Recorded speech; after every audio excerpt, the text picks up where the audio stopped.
Dobrý deň, moje meno je Nadežda Malčeková a dnes by som vám veľmi rada porozprávala o multikulturálnej výchove v základnej škole.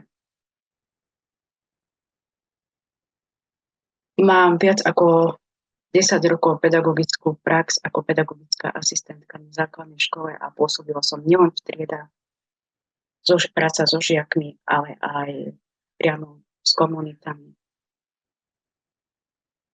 Multikulturalizmus je, ja sama som ho osobne vnímala a aj vnímam ako niečo, čo dokáže spájať. Možno, že to tak ani nevyzerá, alebo si pomyslíte, že to je všetko rozdielne, nepoznané. A keď si to tak zoberete, tak človek odjak živa putoval, cestoval, spoznával, nebol spokojný zostať na jednom mieste a uvedomoval si jednu dôležitú vec, že ak ja chcem cestovať, chcem sa presťahovať z jedného miesta na druhý, tak ja musím akceptovať, prijať tú kultúru, ktorá tam je, tie zvyky, tie obyčaje, naučiť sa napríklad jazyk danej kultúry, národnosti. Ale zároveň si pokladal za veľmi dôležité odozdávať niečo zo seba. Odozdávať to svoje, čo si priniesol so sebou. Charakter povahy, svoje tradície, zvyky a obyčaje. A tu vlastne dochádza k tomu, že aj ja sama, keď som so žiakmi pripravovala napríklad hudobný program, sme si uvedomili, že napríklad taký čardáš alebo polka alebo piesne majú veľmi veľa spoločné. Niekedy sa nám zdala tá tónina piesne podobná, čo sme uspievali v rómskom jazyku, v slovenskom, v maďarskom. Čiže naši predkovia nás, dalo by sa povedať, sa snažili nám zanechať niečo, čo oni v tej dobe možno nenazývali ako multikulturalizmus, možno to nazývali odozdávaním tradícií, ale to príjmanie, to spoznávanie ich naučilo akceptovať národnosti menšiny. Multikulturálna výchova, ja sama som ho vnímala alebo aj vnímam, ako som už povedala, ako pestrosť, rôznorodosť a jedinečnosť. Každá jedna, dala by sa povedať, aplikácia je podložená pozorovaním, počúvaním, komunikáciou a vnímavosťou.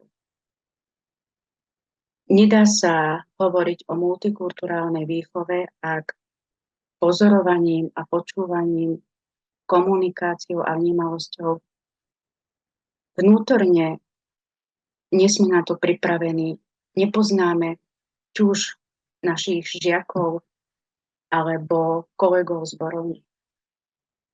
Lebo ak nepoznáme, neakceptujeme a nemáme dôveru. Bez danej dôvery si nikdy nezískame deti, ktoré majú presne tú svoju charakteristickú povahu. Keď sa nám zdá, že povieme si, že každé jedno dieťa je iné. Áno, je to pravda, ale každé jedno dieťa si z domu prináša kus kultúry, už tú výchovnú, tradičnú od svojich prarodičov, ale je to v ňom zakorenené, drieme to a ono to len to čaká na to, aby sme to my ako pedagógovia odhalili. Čiže ja som sa pomocou multikulturálnej výchove snažila hľadať v deťoch dobro. To dobro v podobe ich tradícií.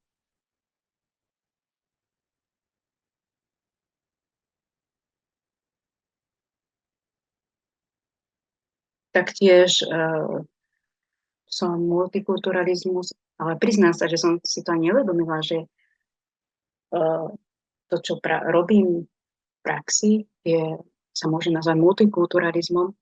Jednoducho som si to uvedomila, že je to vakcína proti segregácii, diskriminácii a šikane. Určite s týmito tromi nie obľúbenými pojmami v praxi bojujete aj vy každý deň, tak ako som to robila ja.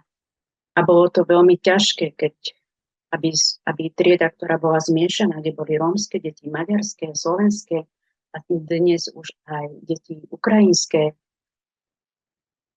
alebo vietnamské. Čiže to všetko záležalo od toho, aby tá trieda sa vedela spoločne nadýchnuť, vydýchnuť, aby vlastne tam sa udržal ten rytmus, ten tok jedného srdca. A mojou úlohou bolo, aj to nielen úlohou, ale ja som to vnímala ako poslanie, aj vnímam, že segregáciu, diskrimináciu a šikanu som si dala ako také hlavné body, ktoré som sa snažila, aby neboli v triedách, kde som vlastne pôsobila medzi žiakmi. A aby bola napríklad bol na to rozhovor so žiakmi, tak som sa im to snažila vysvetliť pomocou ich kultúry. A samozrejme, že nie vždy sa to darilo rozhovorom, ale väčšinou sa to darilo takým spôsobom, ktorý v neskôršie budete aj možno si pozrieť v metodickom podklade, že vlastne aktivity boli také ťaháky pre mňa ako pre pedagogickú asistentku. Trocha sa zastavím pri pozícii pedagogický asistent. Ja som moju pozíciu vnímala ako most. Ako most, ktorý vlastne spájal žiakov, rodičov, pedagógov. Čiže bol to rovnoramenný trojuholník, ktorý spájal dôležité brehy. Ani jedna vzdialenosť od jedného brehu k druhému nebola kratšia ani dlhšia. Každá jedna merala rovnako a čiže môj prístup bol rovnaký, snažila som sa mať úctivý prístup. Čiže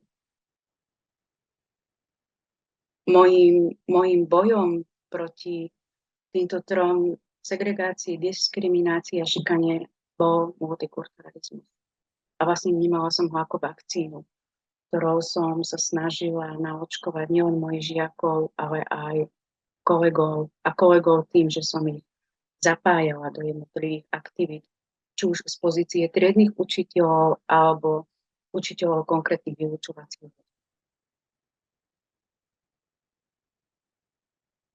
Vnímavá zborovňa, presne kolegovia boli moje oporné body tým, že začínala som vždy zborovňou.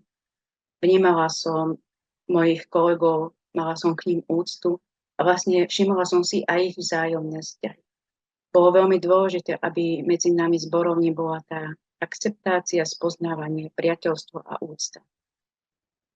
Viete, čokoľvek sa udeje v zborovni, v tom tajomnom mieste, kde sa všetko možné pripravuje, ja to hovorím, že bojová taktika, tak to, aké nálady si zo zborovne vynášame a ideme učiť našich žiakov, tak deti sú ako taká nasávacia šponka. Ak sme nahnevaní, ak nás niečo trápi, ak sme sa nepohodli na porade, alebo ak sa tešíme, ak máme radosť z toho stretnutia, že sme sa zborovne mohli porozprávať a zhodli sme sa na nejakom rovnakom prístupe, tak tie deti to všetko vnímajú a prežívajú tú následnú hodinu spolu.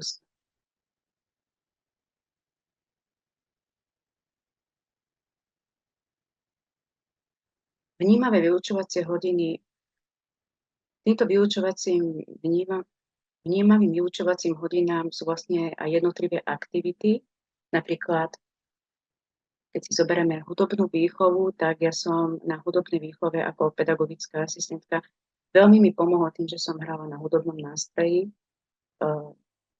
na herigonke, tým, že sme spievali piesne, tým, že som videla v triede rómske deti, slovenské, maďarské, tak som sa snažila, aby každé jedno dieťa mohlo povedať niečo bližšie o piesni, ktorú si pripravilo, ktorú si doniesol z domu. Bolo to tak, že raz do mesiaca sme mávali tak hodiny, že sa odprezentovali žiaci so svojimi piesňami. Spravil sa preklad, snažiť taký voľný preklad, kde svojim spolužiakom povedalo to dieťa, o čom je pieseň, čo približuje, možno približovalo príbeh lásky, príbeh matky a dcéry. Čiže toto všetko sme sa snažili preniesť do vzťahov do dnešnej doby. Veľmi veľa sme sa o tom rozprávali. Hudobná výchova bola pre mňa vyučovacia hodina, kde si žiaci mohli oddychnúť, nabrať energiu. A ako náhle boli oddychnutí a kde som si ja získala ich dôveru, som sa snažila využiť na tie poobedné aktivity, kde sme vlastne už pripravovali rôzne ľudové tance. Priznám sa, že spočiatku som sa veľmi bála, že dnešné moderné deti, ktoré veľmi radi tancujú moderné tance, štýlu hip-hop a tak, nevedela som, ako zareagujú na ľudový tanec. Ale už samotný kroj, ktorý mali možnosť vidieť, dotknúť sa ho, kde sme rozoberali, ako vznikajú výšivky, čo tá výšivka predstavuje, alebo keď sme si pozvali zo súboru niekoho na besedu a porozprávali nás, čo sa jednotlivý kroj skladá z konkrétnej kultúry, napríklad Hont, Tekov, rómsky kroj. Čiže videla som v očiach žiakov bez rozdielu, z aké menšiny dieťa alebo z aké rodiny pochádzalo, videla som obdiv. A ja som sa tohoto obdivu, dalo by sa povedať, že chytila a začala som plánovať. Čiže tým pádom sa pripravovali rôzne tance, nacvičovalo sa. Vyvrcholením toho všetkého bol program pre starých rodičov, čiže mesiac úcty k starším, alebo vianočný program nielen pre rodičov, ale pre celú dedinu, kde sa vlastne pozývala celá dedina a žiaci mohli odprezentovať, čo všetko sa naučili. Takou ďalšou vnímavou vyučovacou hodinou bola telesná výchova. Telesná výchova, kde som sa snažila, aby žiaci nemali pocit, že sú pod tlakom. Snažila som sa, áno, učili sme sa základy, cvičili sme, bola to takzvaná gymnastika, ale nevynikávala som ani také tie športové aktivity, ktoré boli neskutočne dôležité, ak som vedela, že žiaci predtým mali ťažké hodiny, bola napríklad písomná práca alebo skúšanie celohodinové. Bolo pre mňa veľmi dôležité, aby si žiak oddychol, aby nabral opäť energiu a aby hlavne so mnou komunikoval. Aby tá vzájomná spätosť medzi žiakmi, a dôležité bolo ešte aj to, ak boli triedy napríklad zmiešané. Bolo vyučovanie, kde boli triedy z viacerých ročníkov. Často som to robila tak, že deti vytvárali rôzne skupiny, 6-členné skupiny a ich úlohou, ak sa hral napríklad futbal, florbal, volejbal. A tieto skupiny reprezentovali rôzne národnosti menšín. Napríklad si vybrali portugalský tím, španielský, taliansky. Samozrejme mali svojich futbalových, športových hrdinov, ktorých vlastne obdivovali. A mojou úlohou bolo, aby mi o tom žiaci porozprávali, aby čo najviac zistili o konkrétnej krajine.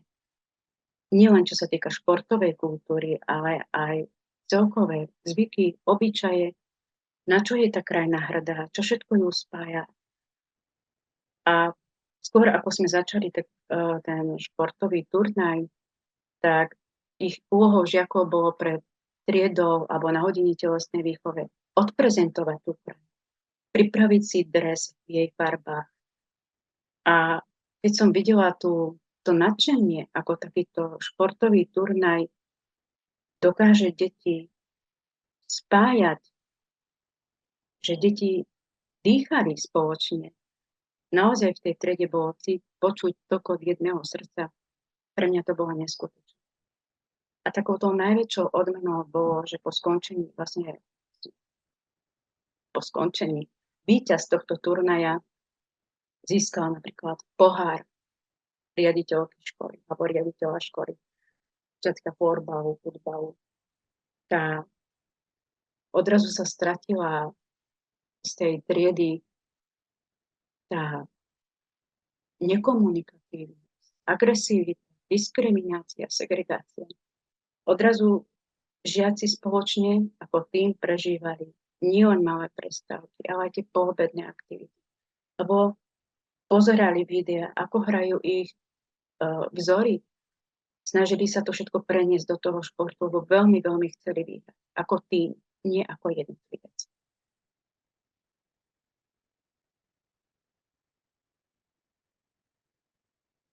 Čiže ako som povedala, šport, hudba, tanec, zvyky a obyčaje. Je veľmi dôležité, aby sa to opäť vrátilo do škôl, do základných škôl, do tried, aby to nainfikovalo malé prestávky, poobedné aktivity, kde žiak by mal mať pocit, že je to jeho priestor, on sám sa môže realizovať, kde ho akceptujeme.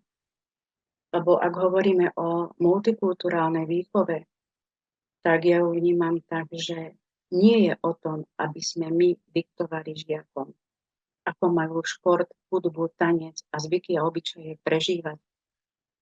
Ale mali by sme prijať od nich to, čo prinášajú do našich škôl. A nechať obohatiť tú vyučovaciu hodinu. Odrazu sa žiak stane dôležitým elementom. Má pocit, že práve on niečím prispel. Odozdal kus zo svojej rodiny, kus zo svojej kultúry, až škola, trieda alebo aj pedagóg, ktorý je tomu neskutočne naklonený, si takýmto počinom, tým, že dá žiakovi tú možnosť realizovať sa, jeho dôveru. Lebo v dnešnej dobe je neskutočne dôležitá dôvera medzi žiakom a pedagógom.